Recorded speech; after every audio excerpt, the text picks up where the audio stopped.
বিয়ের আগে যেসব মেয়েরা বলে তুমি কখনো কষ্ট পাবে না,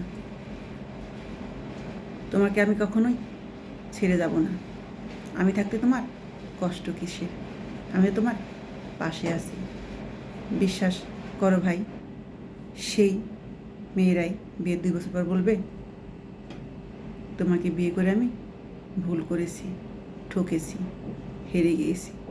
যে মেয়েটা বিয়ের আগে বলতো আমার দামি গহনা লাগবে না, দামি খাবার লাগবে না, দামি ঘর লাগবে না,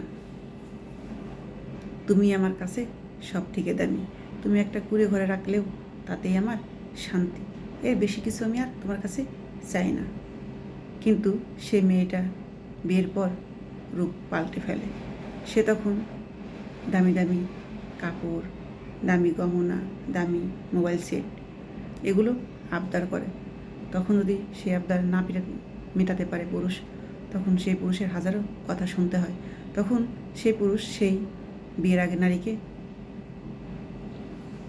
খোঁজে যে সেই নারী কোথায়, সে আমার প্রিয় মানুষটা কোথায় হারিয়ে গেল, যে বলতো তার এসব কিছু লাগবে না, আমি পাশে থাকলেই হবে।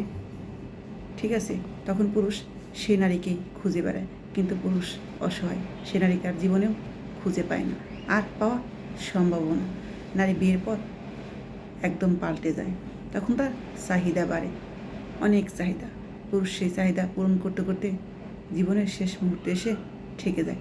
তারপরেও সেই শখে নারীর চাহিদা পূরণ করতে পারে না, তার মন ভরাতে পারে না, তার অভাব থেকেই যায়।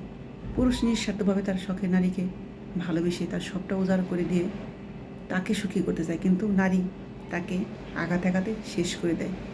তার চাহিদা পূরণ করতে না পারলে, দামি গহনা কাপড় চোপড় না দিতে পারলে, তখন সে তার কাছে খারাপ হয়ে যায়, তখন সে পুরুষ অসহায় হয়ে যায়। তখন সেই দিনের কথা মনে পড়ে, কি বলেছিল আর কি হলো, সে নারীকে সে আর খুঁজে পায় না, কোথায় গেল সেই ভালোবাসার মানুষ। আসলে এটাই বাস্তব, নারী রং পাল্টে।